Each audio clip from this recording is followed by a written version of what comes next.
Bonjour à tous, donc voilà, comme promis, cette petite vidéo, cette première, j'espère, d'une longue série. Donc pour cette première vidéo, je vais vous parler du Milan AC d'Arrigo Sacchi, et notamment de la ligne de milieu de terrain. Je reviendrai sur la défense un petit peu plus tard. Arrigo Sacchi, comme vous le savez, c'est l'ancien entraîneur du Milan AC, notamment de la sélection italienne, de Ligue des Champions, une finale de Coupe du Monde en 94, un joli petit palmarès. Et c'est surtout pas l'inventeur, parce que d'autres l'avaient déjà un petit peu fait avant lui, mais c'est peut-être celui qui a poussé la défense en zone à son niveau le plus élevé, en tout cas à son époque, surtout en Italie, où la défense individuelle et le catenaccio étaient vraiment les systèmes et les styles à la mode. Et il a réussi à amener la défense en zone à un niveau absolument énorme.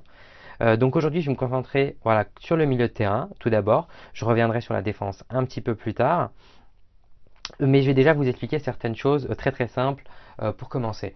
Arrigo Sacchi disait qu'il voulait que ses joueurs se préoccupent de trois choses et dans un ordre très précis. Donc en premier, il devait se préoccuper du ballon. Quand il était dans le pied de l'adversaire, c'était le ballon qu'il devait observer en premier. Et c'était par rapport à ça qu'il devait se placer. En deuxième, c'était les coéquipiers. Où sont mes coéquipiers? Comment je vais me placer par rapport à mes coéquipiers? Et seulement en troisième, regardez où sont les adversaires. Donc ça déjà, ça donne la première indication de ce qu'il attendait lui. C'est-à-dire qu'il attendait que les joueurs se positionnent en rapport à où est le ballon, et si le ballon est là, là, là ou là, je regarde, je me positionne par rapport au ballon et je regarde où sont mes coéquipiers. Et seulement dans un troisième temps, et troisième temps, on est large, hein, même jamais, hein, on regarde l'adversaire. Après, forcément, il faut toujours regarder où est l'adversaire, mais c'est surtout voilà, ces deux choses-là qui l'importaient le plus. Donc la première chose au milieu de terrain, c'était assez simple, donc c'était une ligne de 4 comme vous pouvez le voir ici, à plat. Euh, donc je vais parler seulement du système défensif, hein. Donc la défense, voilà, qui était toujours également à 4 joueurs, mais on reviendra dessus plus tard. Donc on va tout de suite commencer par le placement sur quand le ballon était sur un côté. Voilà, donc quand la balle, un joueur adverse, là on va partir du principe que c'est le latéral adverse qui a le ballon. Comment se positionne? Donc vous avez le premier joueur qui sort au pressing sur lui, deuxième joueur qui vient se mettre en couverture, en diagonale, troisième joueur qui vient fermer ici devant la défense, et le milieu latéral adverse qui vient fermer dans l'axe. Une chose à savoir sur Arrigo Sacchi, c'est qu'il voulait que ses joueurs aient, euh, par rapport au positionnement, deux choses, enfin deux distances qu'il devait mémoriser, ou que lui appréciait en tout cas.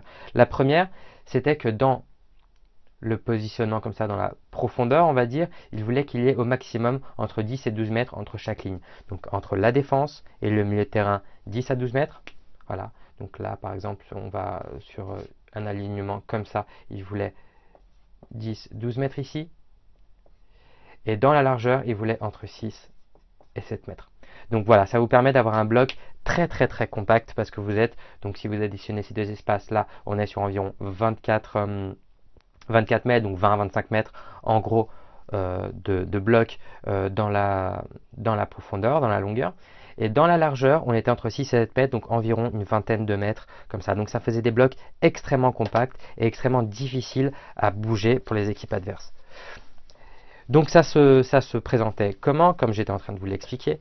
Quand un adversaire, par exemple, avait le ballon sur le côté, premier joueur au pressing, deuxième, on est sur une couverture comme ça en diagonale, le troisième venait se placer devant la défense pour protéger l'axe du but, et le troisième venait fermer ici pour créer une sorte de V. Pourquoi ce placement-là? C'est très simple en fait. Il voulait un premier joueur toujours au pressing pour essayer de récupérer le ballon. Et surtout, surtout, surtout quand la balle était sur le côté. Pourquoi? Parce que quand la balle est sur le côté, vous jouez pratiquement avec un joueur de plus. Le joueur en plus, c'est qui? Eh ben, c'est la ligne latérale. Parce que quand vous poussez un joueur, si vous poussez un joueur, il sort du terrain, vous récupérez le ballon. Point. Donc forcément, il voulait un pressing très très fort sur le côté, sur le joueur qui a le ballon sur le côté, l'emmener sur le côté et le presser. Et ensuite, il voulait de la couverture. Pourquoi de la couverture? C'est très simple. C'est-à-dire que si, pour éviter en fait, voilà, en gros, Saki voulait éviter les 1 contre 1 défensifs. Donc pour éviter que le joueur se fasse dribbler, ou dans le cas où il se faisait dribbler par le joueur, eh ben, vous en avez un deuxième qui est tout de suite au pressing. Vous comprenez? Donc c'est très simple en fait. C'est juste pour éviter qu'un joueur puisse progresser trop facilement dans un bloc. Parce que plus vous avez d'espace, et vous l'avez sûrement vu sur des matchs, ou même sur des. Ou même vous quand vous jouez face à des blocs qui sont extrêmement désunis. Là, imaginons quelque chose comme ça. Vous partez au pressing. Là, ici, vous faites dribbler, mais le joueur il a le temps de récupérer, de réorienter le jeu et d'attaquer. C'est beaucoup plus simple d'attaquer dans cette condition-là.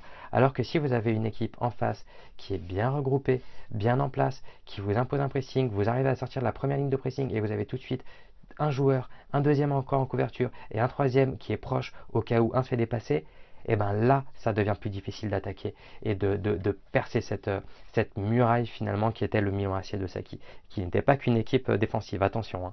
On reviendra dessus plus tard, mais il y avait également énormément de qualité en attaque. Donc voilà, ça c'est la première chose. On voulait toujours avoir ces diagonales pour empêcher l'équipe de progresser et de rentrer dans le bloc adverse.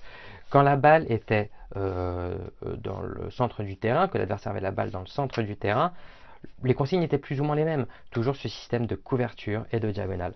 Différemment, bien évidemment, parce que là, quand vous êtes sur le centre du terrain, vous avez des options, voilà, sur les trois côtés et vous n'avez pas cette possibilité d'amener, de pousser le joueur à l'extérieur du terrain comme quand il est sur une aile. Donc, mais le pressing était toujours cette idée de on presse, mais on protège le dos du joueur qui sort. Donc les zones de pressing étaient extrêmement bien définies. Là, je vais vous mettre 4 joueurs comme ça, on pourra bien comprendre ce que Saki attendait. Supposons que ce soit un joueur ici, donc comme je vous l'ai dit, qui sort ici, c'était celui-là qui sortait avec le placement comme je vous l'ai dit. Mais si hop là, il est au pressing, clac, clac, clac, donc on est sur cette situation-là, il décide de jouer avec son milieu de terrain. Qu'est-ce qui se passe? Eh bien, le bloc se réajuste. Qui est-ce qui sort au pressing? Ce n'est pas celui-là, parce que sinon, bah celui-là déjà, il va courir, passer le match à courir, et surtout, il peut se refaire. On va refaire une situation. Et hop là, il rejoue ici, clac, et ben il se fait déborder. Non, non, non. Qu'est-ce qu'il faisait? Si le ballon revenait dans l'axe, c'était celui-ci qui revenait, celui-ci revenait fermé, celui-là aussi, et on crée cette ligne, vous voyez, de 3 ici, pour fermer l'axe du terrain. Impossible au ballon de rentrer dans cette zone. Ok, donc une fois que le ballon est arrivé au deuxième milieu centre, supposons que ce joueur joue ici, qu'est-ce qui se passe? Il le suit? Non, pareil, sinon ça désolidarise complètement le milieu de terrain. Donc celui-ci venait se replacer et c'est celui-ci qui venait au pressing avec toujours cette envie de venir refermer et de venir recompléter ce petit triangle, cette petite ligne pour empêcher la balle de rentrer dans l'axe du terrain. Donc pareil, après, qu'est-ce qui se passe? On revient sur le côté, et là, on se retrouve dans la même situation que tout à l'heure. On venait, hop là, recomposer ce petit V et pouvoir empêcher le joueur de venir rentrer dans le bloc. Donc l'idée était toujours la suivante. Un joueur au pressing, toujours pour récupérer le ballon, parce que l'idée était toujours de récupérer le ballon le plus vite possible, mais sans oublier qu'il ne fallait jamais se faire dépasser et jamais déconstruire cette union du milieu de terrain, donc avec toujours des positionnements très précis, surtout dans le milieu de terrain adverse, dans le milieu de terrain du Milan et des équipes d'Arrigo Sacchi en général. Il y a d'ailleurs une vidéo sur YouTube que je vous mettrai si vous voulez un peu plus bas, où on voit un entraînement, et juste, d'ailleurs il y a plusieurs entraînements, mais il y en a un qui par rapport au milieu de terrain est très intéressant, c'est qu'il y a la ligne de 4 qui est comme ça, et il y a juste un coach qui passe balle au pied.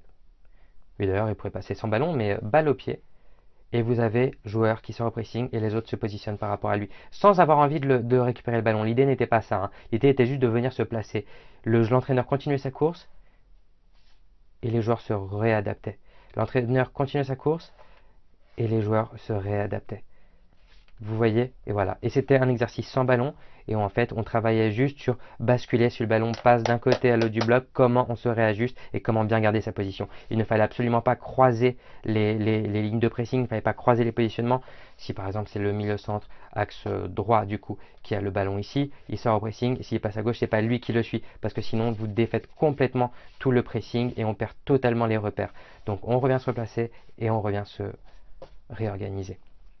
Donc voilà, c'était une petite explication assez rapide du milieu de terrain d'Arrigo Sacchi. Je reviendrai un peu plus tard, un peu plus longuement par contre sur la défense, parce qu'il y a beaucoup de choses. Les principes sont plus ou moins les mêmes, mais c'était vraiment un travail absolument extraordinaire, avec une défense qu'on connaît tous, des joueurs comme Costa Curta, comme Baresi, comme Maldini, qui ont vraiment fait les belles heures et de la sélection italienne et du Milan AC, et qui sont restés peut-être certains comme les, pour moi, certains des meilleurs défenseurs de l'histoire, que ce soit Maldini, que ce soit Baresi, c'était quand même voilà, des joueurs comme on ne voit plus aujourd'hui, qui alliaient à la fois la technique, la qualité de relance et en plus de ça l'intelligence tactique défensive, l'agressivité, oui, mais surtout le positionnement. Et parfois on oublie ça, le positionnement est encore plus important que l'agressivité. L'agressivité, c'est quand vous avez raté ou que vous n'êtes pas en place. Parce que si vous êtes bien en place, vous n'avez pas forcément besoin d'être agressif. Agressif sur l'homme, bien évidemment. Là, c'était agressif plus sur l'espace. Donc voilà, c'était ma petite explication sur le milieu de terrain d'Arrigo Sacchi. Si vous avez des questions, des commentaires, si vous avez envie que je revienne sur certains détails qui n'ont peut-être pas été clairs, n'hésitez pas à me poser toutes vos questions en commentaire. N'hésitez pas à partager avec vos amis, ils ont peut-être eux aussi des questions. Et donc, je reviens très vite avec la vidéo de la défense d'Arrigo Sacchi et notamment de son Milan AC. Voilà, à très vite.